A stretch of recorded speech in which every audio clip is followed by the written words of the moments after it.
Good morning and welcome to Market Cafe here on ET Now with me, Lisa Fernandez, and I have my colleague with me, Snehi Shah. Good morning, Snehi. Good morning, Lisa. And during the course of the show, we'll take you through all that's trending on the domestic as well as on the international front. Domestic will be on the latter part of the show, but let's start with the international market that Snehi has tracked very closely for us.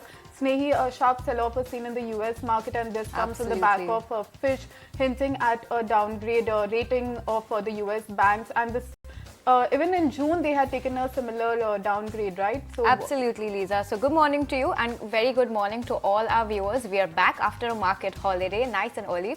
So let's talk about the US markets then. And stock futures were near flat Tuesday night as investors came off a losing session that marked the latest leg down in an August slump. Futures tied to all three indices largely toed that flat line, and the moves follow a losing session on Wall Street, with all three of the major indices finishing with more than 1% cuts on Tuesday. With the losses, the Dow snapped a 3-day winning streak. Meanwhile, the S&P 500 ended the session below its 50-day moving average, which could signal to a downturn ahead. And financial stocks including JP Morgan, Wells Fargo and Bank of America slid after Fitch warned it may be forced to downgrade the credit ratings of dozens of banks. It comes as the latest challenges to the sector following Moody's decision last week to downgrade the ratings of 10 banks while putting other institutions on the watch list. Regional banks meanwhile struggled as well. So this is largely what the American markets were looking like. All three indices taking sharp cuts in trade yesterday with a downtick of more than 1% each. Let's shift focus to Europe then. And European markets fell Tuesday as investors weighed wage growth figures from the UK and disappointing data coming in from China. Now, the Pan-European Stock 600 index closed almost 1% lower, with more sectors in the negative territory. Basic resources slid 1.5% as banks and utilities both fell 1.2% each. Now, the UK wage growth weighed on European markets, and median monthly salaries in the UK, excluding bonuses, increased 7.8% in July from the same period last year, according to early estimates by the Office of National Statistics. So that's on the European front. European markets also not doing very well in trade.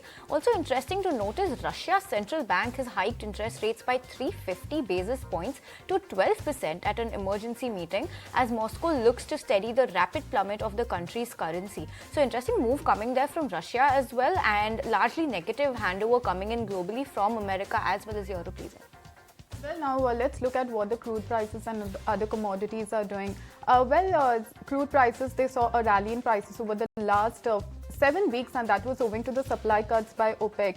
But the oil prices has eased as concerns over slow demand from the top crude importer, that is China, grew after the bearish trade and inflation data came in.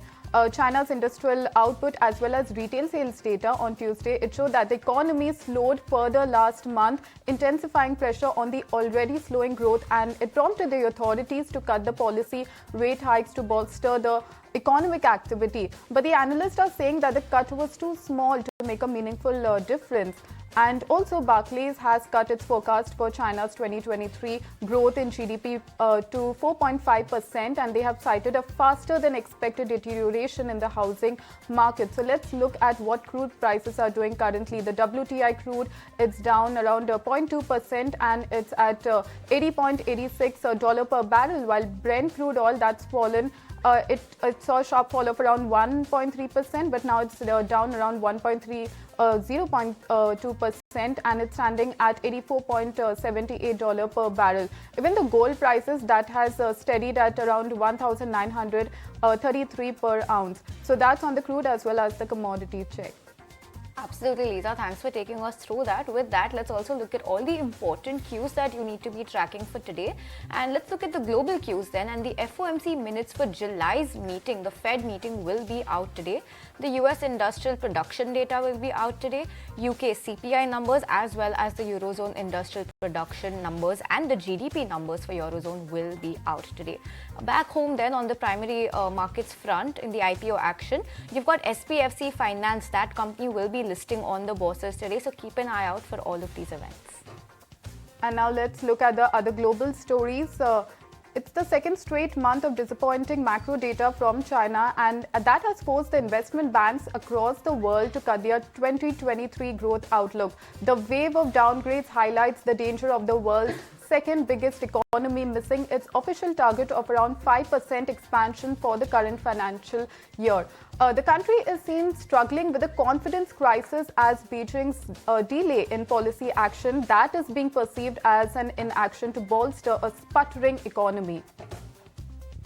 Absolutely, and keeping it with China then, China's central bank unexpectedly slashed key policy rates for the second time in 3 months to boost an economic recovery. The central bank lowered the rates by 15 basis points to 2.5% from 2.6%. On the flip side, the Russian central bank hiked its rates by 350 basis points to 12%, as we spoke about earlier, amid efforts to halt the ruble depreciation. And US banking industry is yet again in trouble as Fitch Ratings warns of further cut to the credit rating of more than a dozen banks, including major lenders such as JP Morgan Chase as well as Bank of America. Remember, Fitch had already lowered the score of the operating environment for US banks to a AA negative from a AA at the end of June. And shifting focus from macros to equities then, Vietnamese EV maker Vinfast makes a Wall Street debut. Began trading on the NASDAQ following completion of its merger with Black Spade Acquisition Company and soared as much as 68% during the trading hours.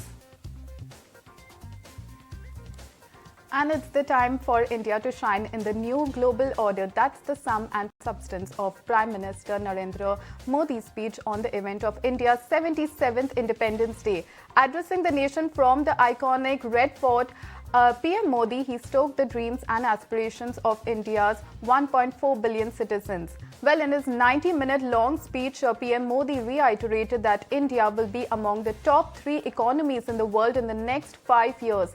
He also highlighted the 3 Ds of democracy, demography, as well as diversity to be the key pillars which will drive India's economic transformation. Listen in. 2014 में मैं परिवर्तन का वादा लेकर के आया था।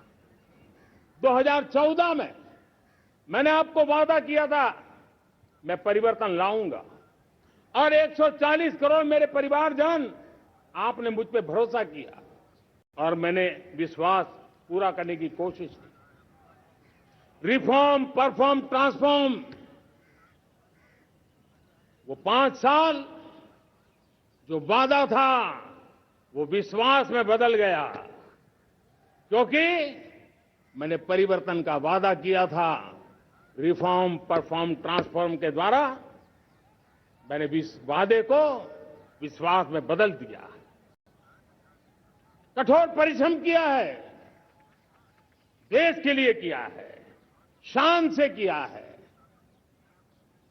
सिर्फ और सिर्फ नेशन फर्स्ट, राष्ट्र सर्वोपरि इस भाव से किया है। 2019 में परफॉर्मेंस के आधार पर आप सबने मुझे फिर से आशीर्वाद दिया।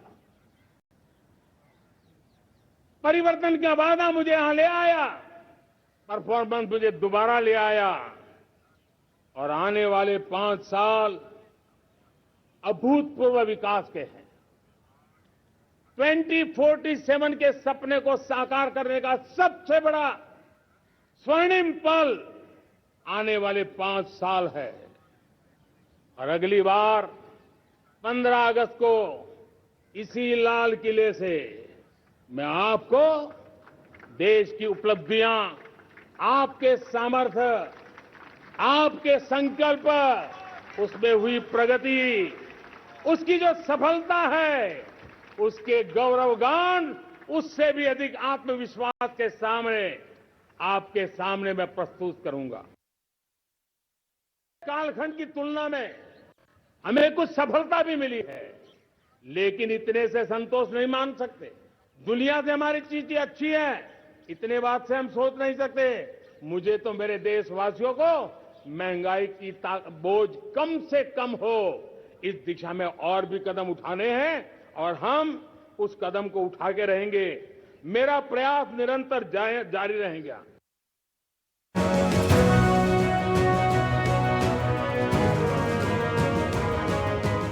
मैंने आपको वादा किया था मैं परिवर्तन लाऊंगा। रिफॉर्म, परफॉर्म, ट्रांसफॉर्म के द्वारा मैंने वादे को विश्वास में बदल दिया।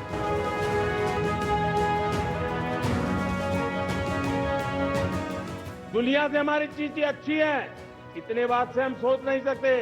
मुझे तो मेरे देशवासियों को महंगाई की बोझ कम से कम हो, इस दिशा में और भी कदम उठाने हैं।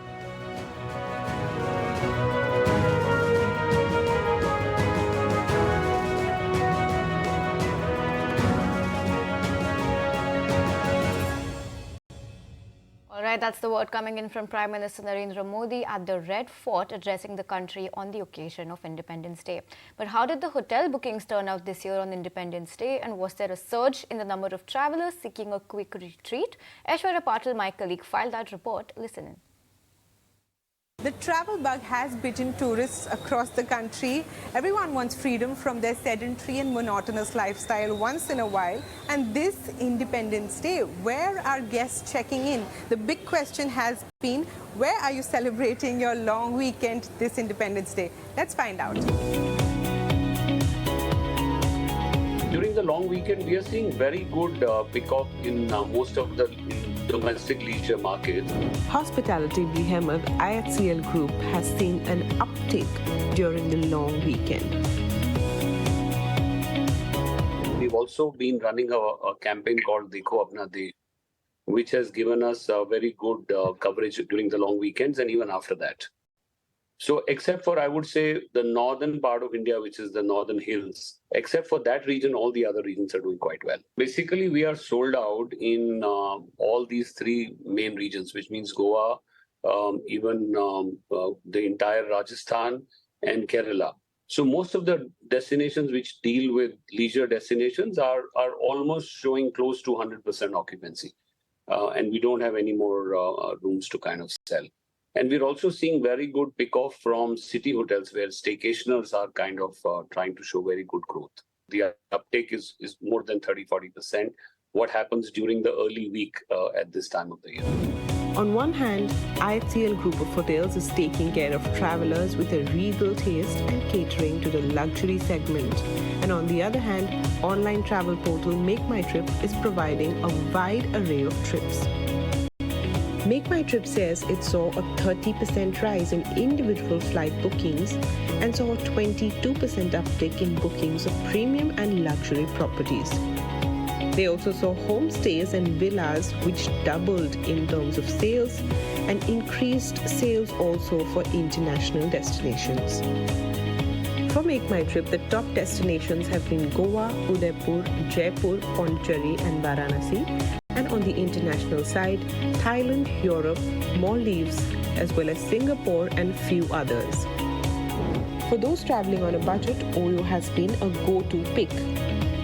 The pocket-friendly chain of hotels says they have seen a shift in hill station preferences from typical northern hill stations to the southern ones like Ooty, Chikmagalur, Mahabaleshwar, Munnar and Wayanad.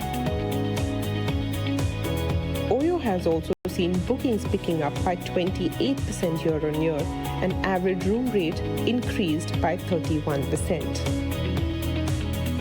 Well, while the rest of you are having fun on your vacation, I've missed out on all the fun. I'm going to make up for it with this carriage ride. This is Aishwarya for ET Now.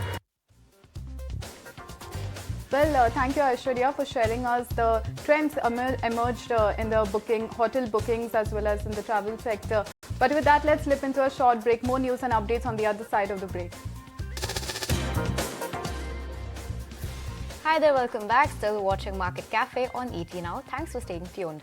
Let's take a look at what the Asian Pacific markets are doing right now. And there's a splash of red all across the Asian markets because the markets have fallen this morning, mirroring moves on Wall Street after a decline in US banks. Now let's start by looking at South Korea's Kospi. Kospi is currently down with a downtick of 1.1%. Kospi came back from a public holiday yesterday on account of the country's National Liberation Day and has started the trading session with deep cuts. Followed by that, let's also look at what Nikkei is doing, and Nikkei is mirroring Kospi, down 1.1% as well. Also, let's look at Shanghai then. Shanghai is down 0.5%. Shanghai holding on nominally better as compared to other indices in the Asian markets, but nonetheless down 0.5% in trade as we speak. Followed by that, Australia, the ASX 200 is also seeing sharp cuts, down 1.4%, and is on pace for its third day of losses in 4 days. Now also note that China will release its house price for July that investors will watch given the country's recent real estate troubles. Also, we have GIF Nifty. GIF Nifty is down 0.4%, indicating a negative start to our trading session today. So we'll keep an eye out on how the Nifty acts and reacts to this and the global handover that is coming in, Lisa. Well, and with that, welcome back to the show, and now let's focus on Zee Entertainment. Well, a revised order from SEBI says that the market watchdog intends to complete investigation into the case pertaining to Zee Entertainment owners Subhash Chandra as well as Puneet Goenka, that is within 8 months. Now, until investigation is complete, both Chandra as well as Goenka, they are barred from holding any directorial positions. Well, let's bring in my colleague Ankur with more details. Ankur, over to you. Yes, SEBI has passed a confirmatory order against Puneet Goenka and Subhash Chandra, and this time the regulator has specified in the confirmatory order that Puneet Goenka as well as Subhash Chandra cannot hold any director position in any of the 4 listed group companies. Apart from that, the order also implies that Puneet Goenka cannot be CEO of the proposed merged entity between Zee as well as Sony. Now it needs to be seen what happens to the fate of the merger, because NCLT has already given a green signal to the merger of Zee with Sony, and it had already happened, but there was no confirmation or direction from SEBI on the CEO of the company. If you remember the arguments which happened in the court, the counsel from Puneet Goenka has specified that the merger should go through with or without CEO Puneet Goenka. In fact, at Zee Entertainment also a committee which is taking care of day-to-day activities after SEBI had passed an initial order against Puneet Goenka. Now it needs to be seen what actions taken by the entities which were opposing Zee and Sony deal, and apart from that, it also needs to be seen whether or not Sony will get approval from their board on the SEBI report which has come out now. Alright, Ankur, thanks for all those details, but stay with us then, because we've got more action coming from SEBI, and the market watchdog has also released a consultation paper seeking suggestions on reviewing the current delisting norms. So, Ankur, tell us more about this. Yes, SEBI has come out with a review of delisting norms, and now this has been done through a consultation paper.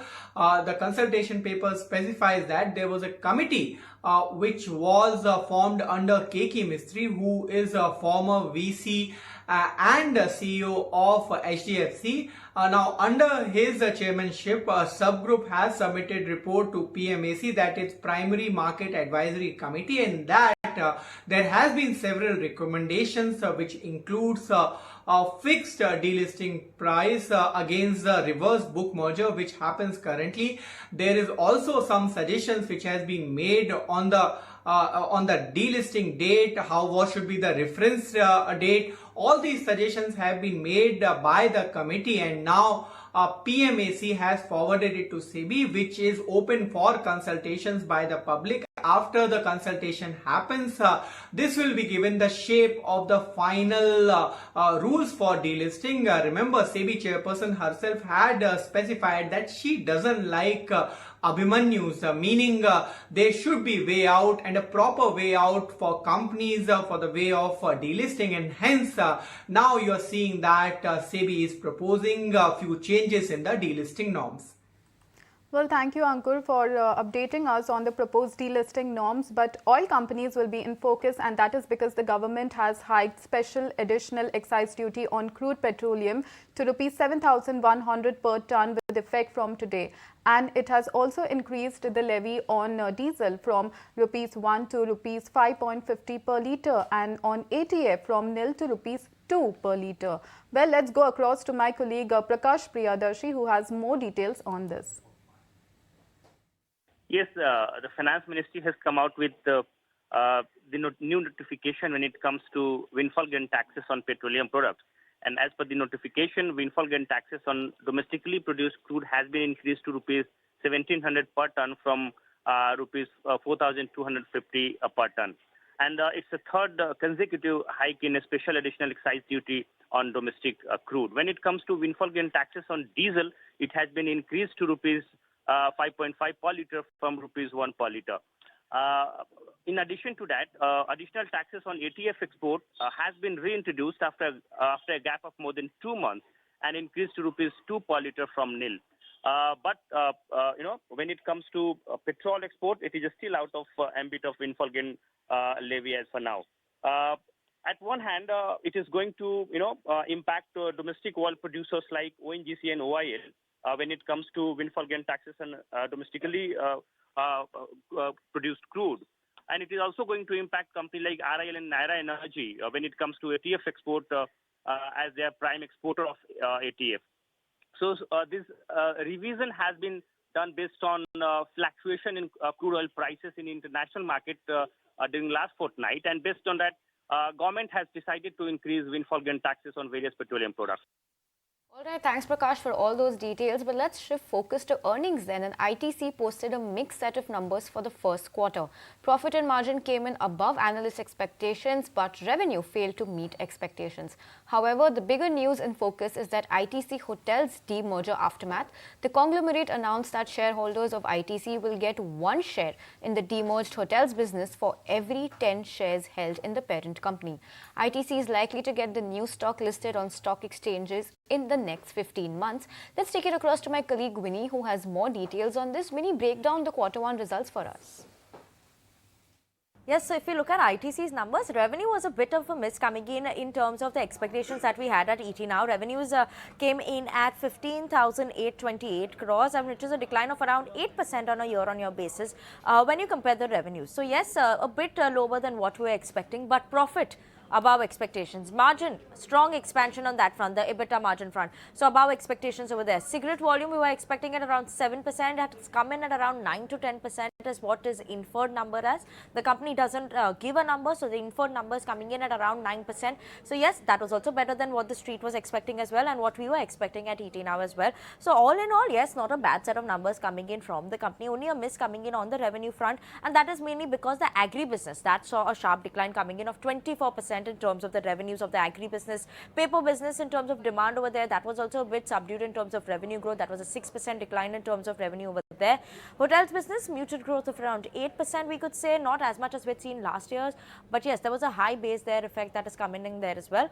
FMCG business, strong growth of 16%, and cigarette business, that's also seen a good growth of around 13% this time on a year-on-year basis. So yes, all in all, a decent set of numbers. Now, when you look at the EBIT performance and the EBIT margin front, yes, cigarette business, that has sustained the growth. Staples like biscuits, noodles, beverages, dairy, agarbatti, premium soaps, that's driven the growth for the FMCG business. Hotel business has actually reported the best ever Q1 in the hotels business. The ARRs have also shown a strong growth as well, is what the company highlighted. Agri business impacted due to the export restrictions that we've seen coming in. And in terms of, when you look at it in terms of the EBIT margins, cigarette EBIT margins, slight bit of a contraction there. FMCG, hotels and agri business, that's seen an expansion in EBIT margins, and paper business, that's seen an contraction in terms of the EBIT margins. Stock is currently trading at 24 times the FY25 EPS. So let's keep an eye out on ITC on the back of its numbers for sure.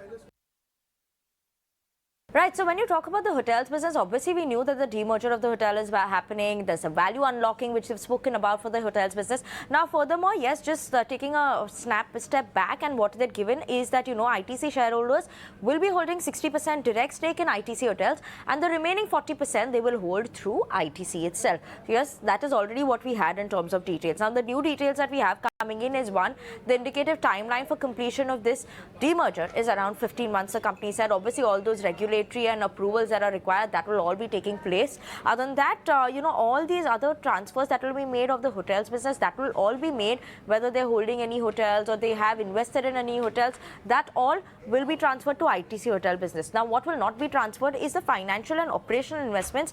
That's not proposed to be transferred. So something like an EIH, where ITC has an investment in, LHV as well as Logix developers, these are all financial investments. So that is not going to be transferred to the hotels business of the company. Now, the ratio that they've come out at is around 10 shares held in ITC A shareholder who's holding 10 shares will get 1 share of ITC Hotels. Other details, there's the total number of equity shares of ITC Hotels post demerger will be 208 crores, and number of equity shares for ITC Hotel to be issued to ITC shareholders will be 125 crores.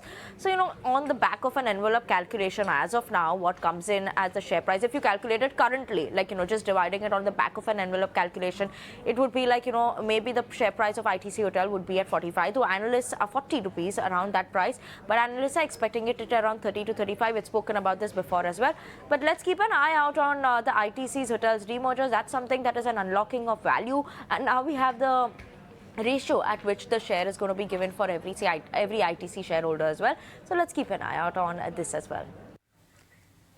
Well, thank you, Vinny, for breaking down the numbers for us. ITC will definitely be in focus on the back of mixed set of earnings. But with that, let's slip into a short break. More news and updates on the domestic front coming in, so stay tuned on the show.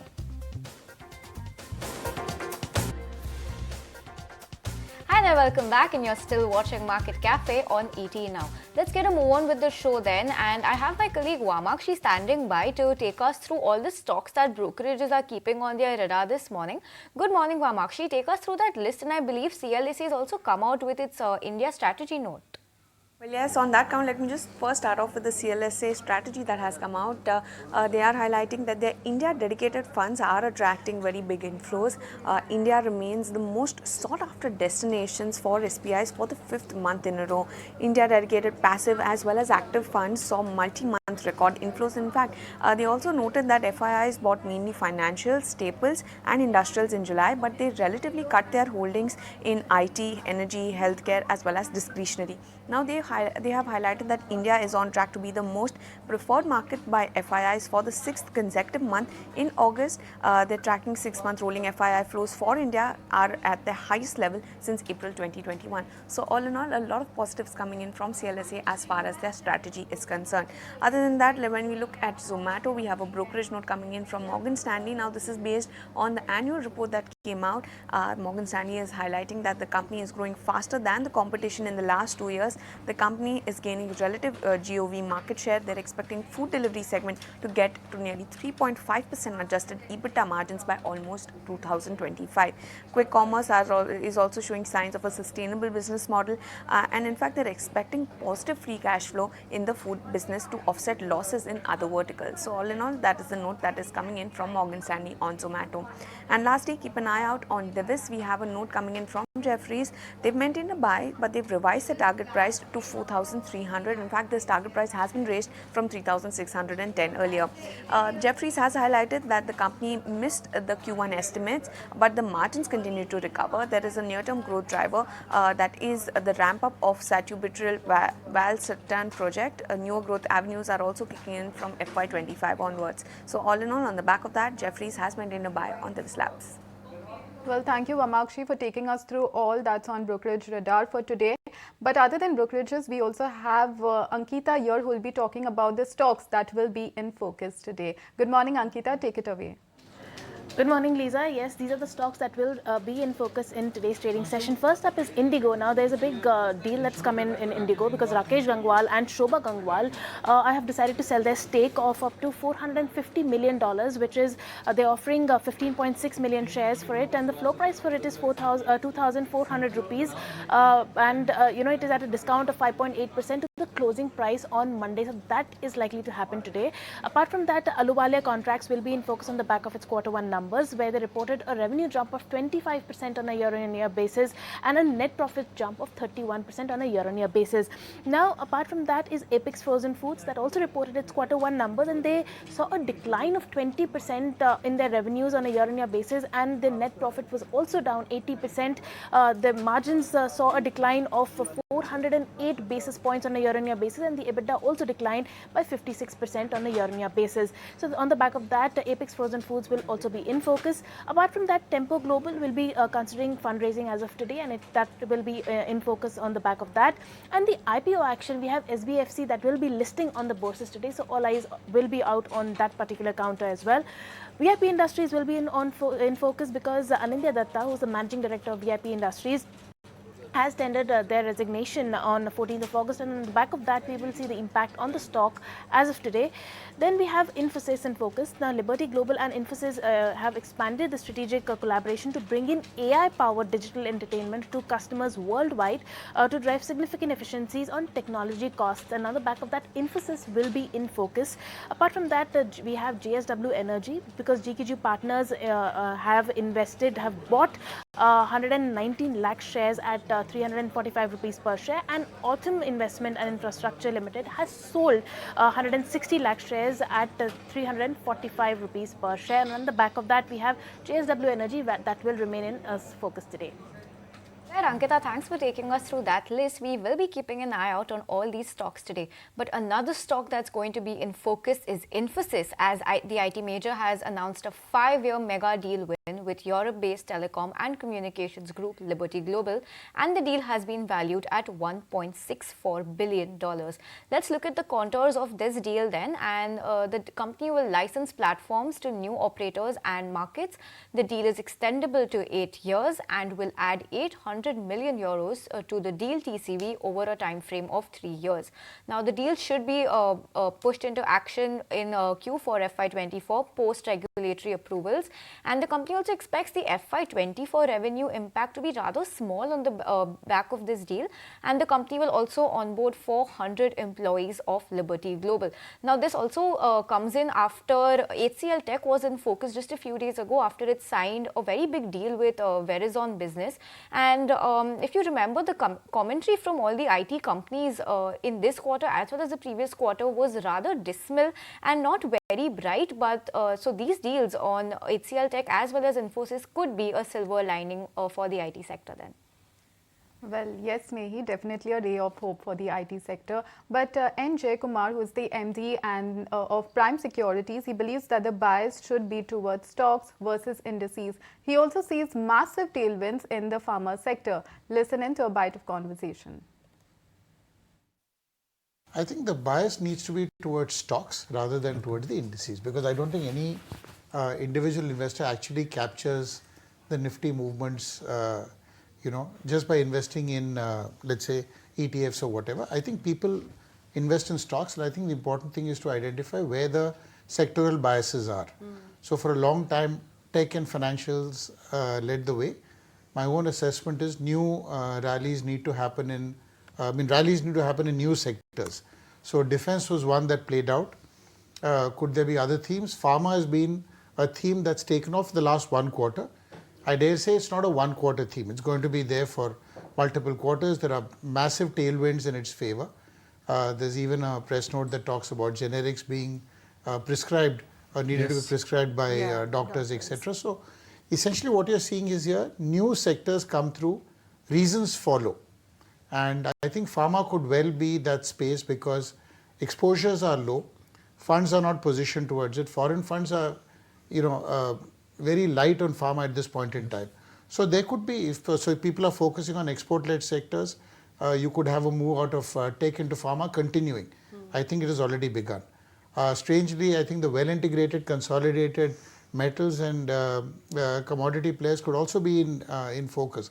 I think especially the well-integrated steel sector could be like a new pharma in a mini sense, where the worst is taken care of. I mean, we had prices that went up to 87,000 rupees a ton, and today they're at 57, but their margins are better at these levels because input prices have collapsed. Yes. And the government is not focused on prices now because from the end consumer point of view, he's not seeing 87 but 57, and yet companies are better off. I think here is where the China factor is actually playing in our favor, where the deflationary trends there means that the consumption of commodities, especially the inputs, are extremely muted, and that's what's poison for one is nectar for the other kind of thing. So really speaking, I think there are sectors emerging. You need to be sector focused. I think the Nifty is really a feel-good kind of thing. I mean, if it's broadly in this range with a 19 prefix, I think people feel broadly good about it. Money will keep coming in, SIPs will come in. But the real story is identifying, I think, sectors that are early stage where every downside is factored in or discussed, and virtually everybody knows about China. I mean, you talk to people who, anyone on the street, they'll say, China has got a problem, age issues on against them, consumption not taking place, etc. So what is the big offer, takeoff from there is this. I think Europe is still in some kind of a problem situation. But even there, for instance, the EMA has talked about increasing generics use rather than patented products to bring down costs for individuals. So I think if you see those, pharma and steel to me offer great scope in the next few quarters. But when you say pharma, are you betting on an across-the-board move, or do you have to be selective when it comes to pharma? I think because each and every company has a different story. I think it's principally led by the US markets, where again the move to generics is very clear. The FDA clearances have been much faster than before. Yeah. Pricing pressures have eased. Shortages have existed. I mean, I've never in my life seen shortages in terms of the pharma except during COVID, etc. Yeah. So I think started again in US. It's started again in the US. The US markets, and as I said, the pricing pressures are making people move into generics in Europe. So if those two markets leading the way, in fact, strangely, the Indian markets have not shown, the domestic formulation business has not shown that kind of an offtake, but I think it could follow. So pharma from an international perspective, so those who are generics, export oriented, they could be it. There's an interesting play. Some of the companies here, and I don't talk stocks, so I'm kind of referring to them, alluding to them, if you will, that which have PLI built in, where the PLI essentially allows you to become more domestically, independent of international critical inputs, whether API or intermediates. And from that perspective, one or two companies that are in the PLI space could stand to make serious money over the next few years, because there are government incentives in addition to getting independence on the, being independent and integrated on the input front. So I think to me, pharma is a sector and a few stocks within. Steel, again, well consolidated, the top 2, 3, low on leverage, that's the way forward. So you're low on leverage, you're expanding through internal accruals. Your margins are expanding at these levels. The government is not putting pressure. And, overall, so these are two big sectoral plays that we are focusing on at this point in time. All right, that's the word coming in from N. Jaykumar of Prime Securities. But with that, let's also look at other news and updates then. And incessant rains wreaked havoc in Himachal Pradesh, triggering landslides, flash floods and wide-scale destruction. Death toll from rain-related incidents have now risen to at least 55 and may rise even further. Meanwhile, Himachal CM Sukhwinder Singh Sukhu has also reached out to the Centre for Assistance. With Sudan facing a humanitarian crisis, the United Nations has warned that the situation is spiraling out of control. The international body has urged for global action in the region as they continue to reel under pressures from lack of crop growth. Medical supplies too remain scarce. The conflict has continued for 4 months now, and over 4 million people have been displaced. In a rare two-day military talk, India and China have agreed to resolve the remaining issues along the LAC in eastern Ladakh in an expeditious manner, besides maintaining peace and tranquility in the border areas. And with that, it's a wrap on this edition of Market Cafe. Stay tuned on the channel. A lot of power-packed action on the market. Goodbye and thank you for watching.